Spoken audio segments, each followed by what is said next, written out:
But say what you want about America, land of the free, home of the brave. We got some dumbass motherfuckers floating around this country. Dumbass motherfuckers, you know? Yeah. Now, obviously, that doesn't include this audience. I understand that. You seem intelligent and perceptive, but the rest of them, holy jumping fucking shitballs. Dumber than a second coat of paint. And this ain't just ranting and raving. This ain't just blowing off steam. I got a little evidence to support my claim. It just seems to me, that only a really low IQ population could have taken this beautiful continent, this magnificent American landscape that we inherited. Well, actually, we stole it from the Mexicans and the Indians, but hey, it was nice when we stole it. It looked pretty good. It was pristine. Paradise. Have you seen it lately? Have you taken a good look at it lately? It's fucking embarrassing. Only a nation of unenlightened half-wits could have taken this beautiful place and turned it into what it is today, a shopping mall. A big fucking shopping mall. You know that? That's all you got. That's all you've got here, folks. Mile after mile of mall after mall. Many, many malls, major malls and mini malls. They put the mini malls in between the major malls. And in between the mini malls, they put the mini marts. And in between the mini marts, you got the car lots, gas stations, muffler shops, laundromats, cheap hotels, fast food joints, strip clubs, and dirty bookstores. America the Beautiful, one big transcontinental commercial cesspool. And how do the people feel about all this? How do the people feel about living in a coast-to-coast shopping mall? Well, they think it's just fucking dandy.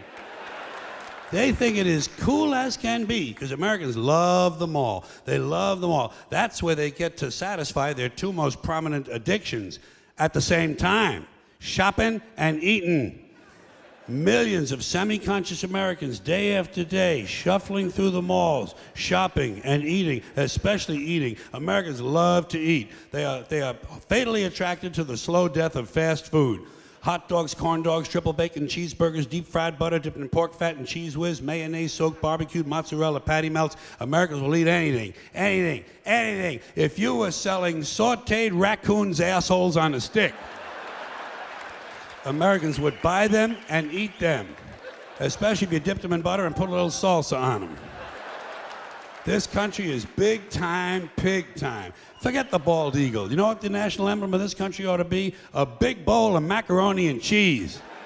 A big bowl, because everything in this country is king size. King size, extra large, and super jumbo, especially the fucking people.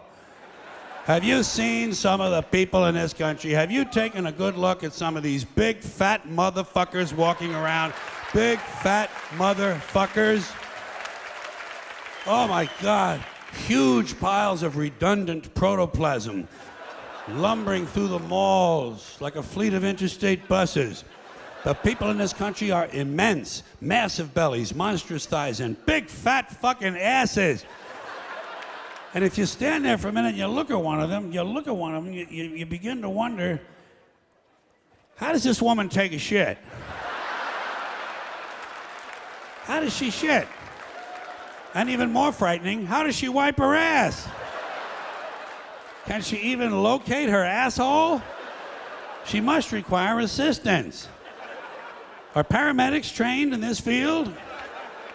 And standing right next to her, of course, with a plate full of nachos and a mouthful of pie, is her clueless fucking husband, Joe Sixpack, with his monstrous swollen beer belly hanging dangerously out over his belt buckle. This guy ain't seen his dick since the Nixon administration.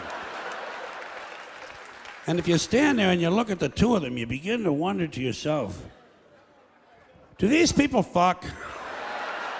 Is this man actually capable of fucking this woman? It doesn't seem structurally possible that these two people could achieve penetration. Maybe they're in that Cirque du Soleil or something.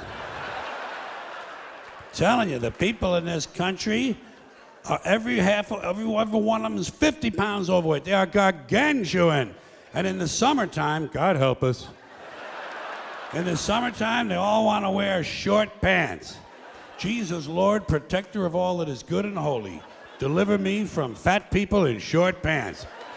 They all got short pants, big bellies, fat thighs, and dumb kids. Short pants, big bellies, fat thighs, and dumb kids. Every one of them's got two dumb-ass kids with them.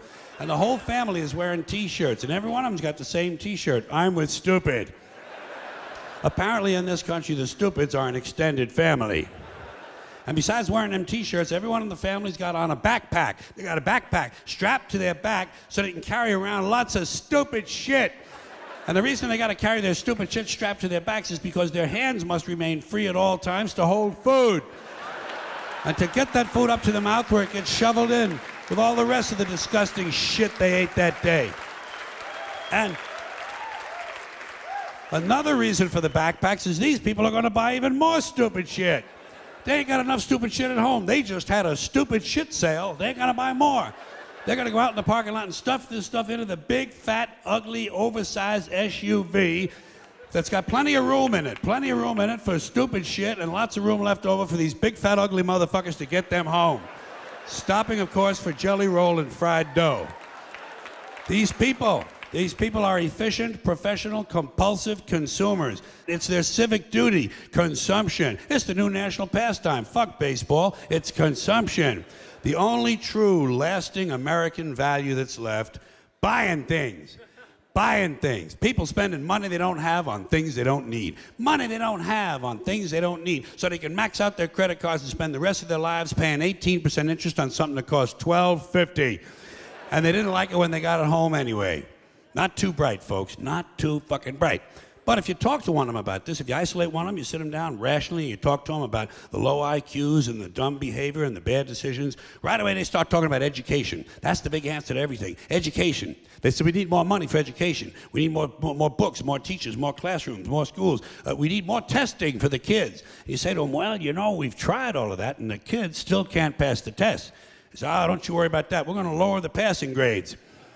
And that's what they do in a lot of these schools now. They lower the passing grades so more kids can pass. More kids pass, the school looks good, everybody's happy, the IQ of the country slips another 2 or 3 points, and pretty soon all you'll need to get into college is a fucking pencil. Got a pencil? Get the fuck in there, it's physics. Then everyone wonders why 17 other countries graduate more scientists than we do. Education. Politicians know that word, they use it on you. Politicians have traditionally hidden behind 3 things: the flag, the Bible, and children. No child left behind. No child left behind. Oh, really? Well, it wasn't long ago you were talking about giving kids a head start. Head start, left behind. Someone's losing fucking ground here.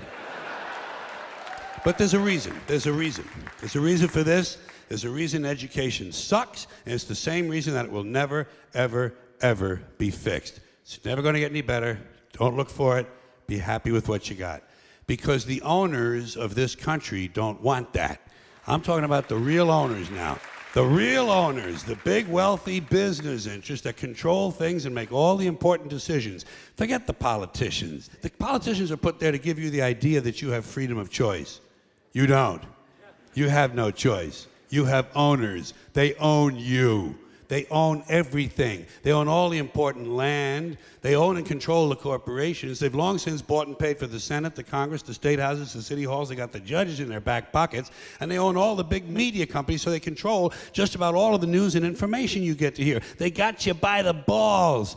They spend billions of dollars every year lobbying to get what they want. Well, we know what they want. They want more for themselves and less for everybody else. But I'll tell you what they don't want. They don't want a population of citizens capable of critical thinking. They don't want well-informed, well-educated people capable of critical thinking. They're not interested in that. That doesn't help them. That's against their interest. That's right. They don't want people who are smart enough to sit around the kitchen table and figure out how badly they're getting fucked by a system that threw them overboard 30 fucking years ago. They don't want that. You know what they want? They want obedient workers. Obedient workers. People who are just smart enough to run the machines and do the paperwork, and just dumb enough to passively accept all these increasingly shittier jobs with the lower pay, the longer hours, the reduced benefits, the end of overtime, and the vanishing pension that disappears the minute you go to collect it. And now they're coming for your Social Security money. They want your fucking retirement money. They want it back, so they can give it to their criminal friends on Wall Street. And you know something? They'll get it. They'll get it all from you sooner or later, because they own this fucking place. It's a big club, and you ain't in it. You and I are not in the big club. And by the way, it's the same big club they used to beat you over the head with all day long when they tell you what to believe. All day long, beating you over the head in their media, telling you what to believe, what to think, and what to buy. The table is tilted, folks. The game is rigged. And nobody seems to notice. Nobody seems to care. Good, honest, hard-working people, white collar, blue collar, doesn't matter what color shirt you have on. Good, honest, hard-working people continue. These are people of modest means. Continue to elect these rich cocksuckers who don't give a fuck about them. They don't give a fuck about you. They don't give a fuck about you. They don't care about you at all, at all, at all. Yeah, you know? And nobody seems to notice, nobody seems to care. That's what the owners count on, the fact that Americans will probably remain willfully ignorant of the big red, white, and blue dick that's being jammed up their assholes every day. Because the owners of this country know the truth. It's called the American dream, because you have to be asleep to believe it.